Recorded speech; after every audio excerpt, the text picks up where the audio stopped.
Happy Thursday afternoon, everybody. This is Jaden Bax with Avenue Financial, joined as always by my cousin out of BC, out of Campbell River, Mike Parkinson at Dominion Lending Centers. How you doing, buddy?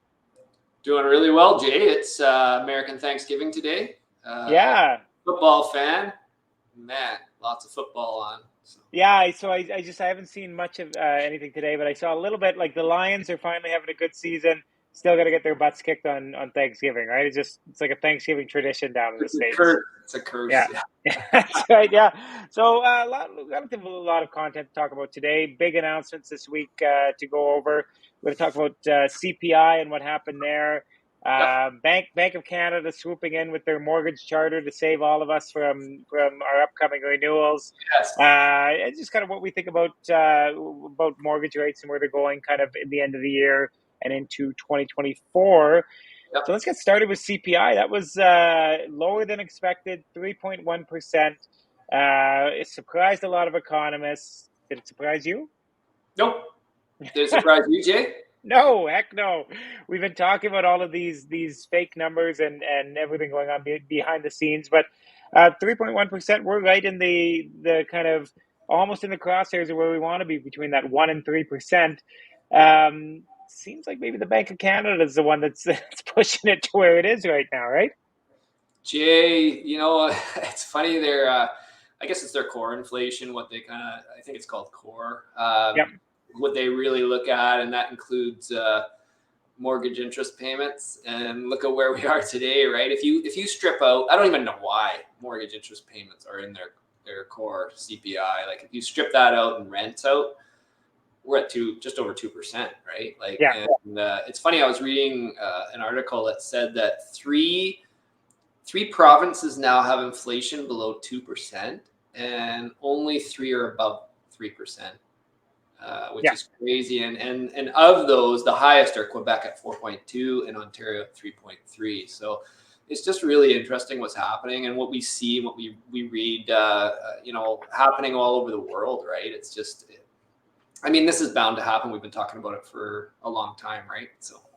Yeah, no, it's really, but it is really interesting the way that Macklem, just the way that he's been talking, right? And so consistently through these interest rate decisions, very pessimistic tone, and even these last two, where we decided to keep rates where they were at, very much, we don't know what's going to happen. We could still push rates up if it needs to be. We're just going to follow the numbers in inflation, et cetera, et cetera.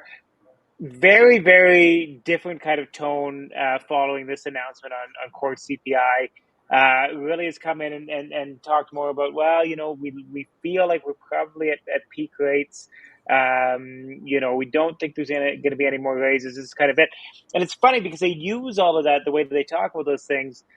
That's kind of a signal for which direction they're going, right? So if they say, we might keep raising rates, they're telling you don't spend. Correct. When they say to you that, okay, this might be it, kind of giving you a little bit of a light at the end of the tunnel, they're kind of wanting to slowly turn that tap on again. And why would they do that? They're doing that because they see the economy starting to tank here, right?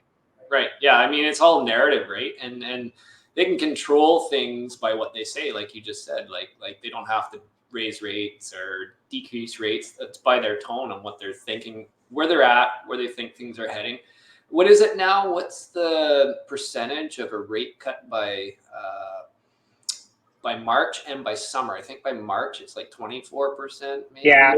And then by summer it's like 75%, or something like that. That's what's priced in. But really, honestly, like I think, in my opinion, just all the stuff that we read and all of the other things going on, and even the way that Macklin's starting to talk now, I think he's preparing us for a rate drop in the spring. I could definitely see that March meeting being a rate drop. Of course, like we've said time and time again, you just never know, right?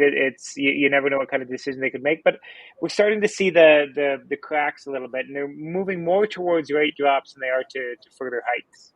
Yeah, and honestly, think about it, Jay. The longer this goes on, and higher for longer is only till spring. Like if the Feds survive, if the U.S. Feds keep their rates higher for longer till spring, then he's done what he wants to do. He's built the Fed put.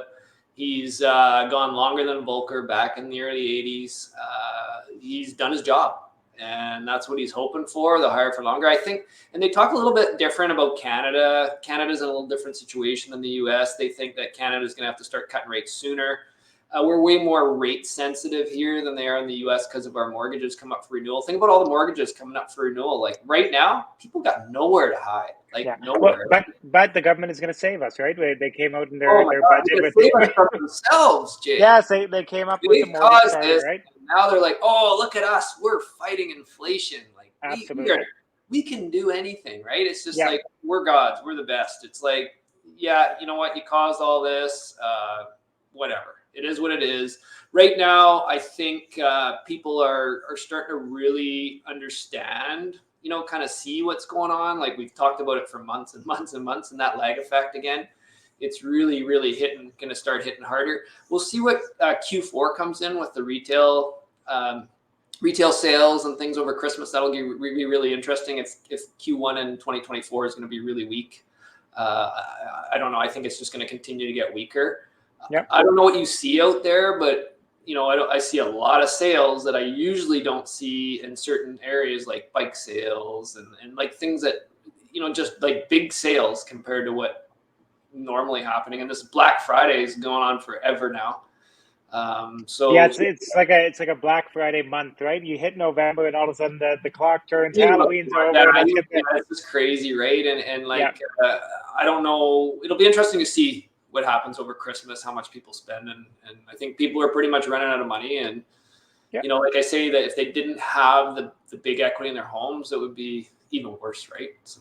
Absolutely. And so, so let's go back a little bit to that mortgage charter that the government came out with. And so, right.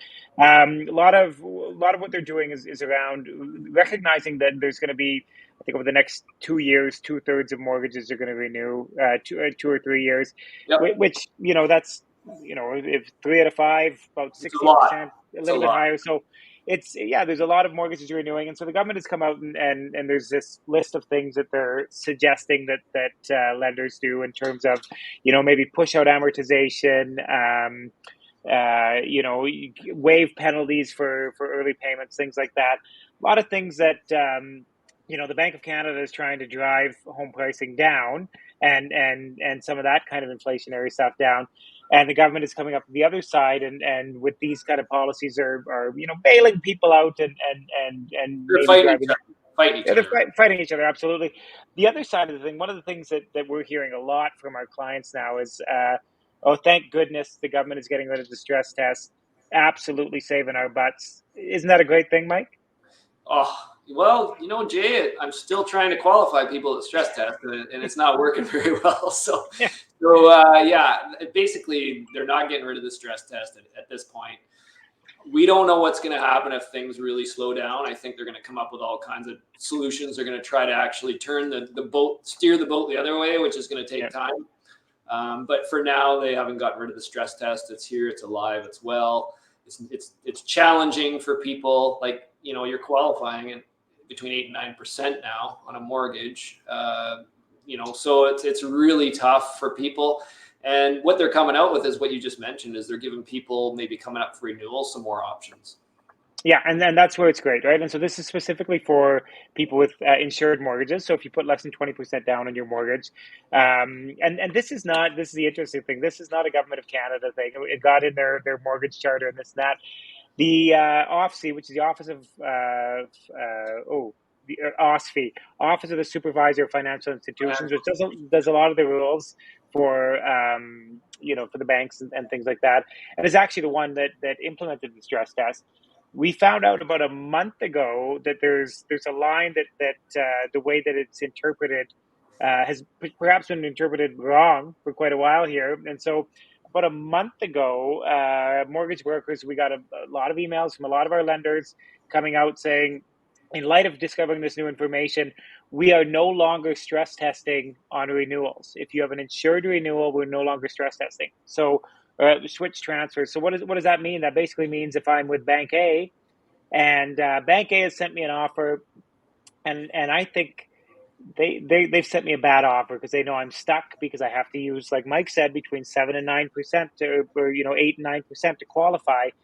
And then, but Bank B has a really great product over here, and I'd love to move over at the end of my term, but I can't because my qualification is so high. Well, what they've basically done is they've taken that qualification down. And so, generally speaking, when we qualify clients now, you take whatever your rate is. So, like, let's say the normal variable right now, 6.3%, and you'd have to qualify them plus 2% at 8.3. So now with this switch transfer policy that came in, like I said, about a month ago, it's not a mortgage charter thing. You would just qualify straight at that 6.3. That doesn't sound like much, but that's a huge, huge difference to people who just want some options when they're looking to renew their mortgages. Yeah, and it basically doesn't give the bank a monopoly. It gives, what they don't want is for people to have zero options on renewal, right? So that's the problem right there. And they want people to be able to get into something that's going to work better for them financially. And I'm glad that something's come of this, right? And I think more is going to come out of this as time goes on, as the economy starts to slow even further. I think they'll come out with all kinds of solutions eventually to try to kickstart it again once they've gone too far, which they always do.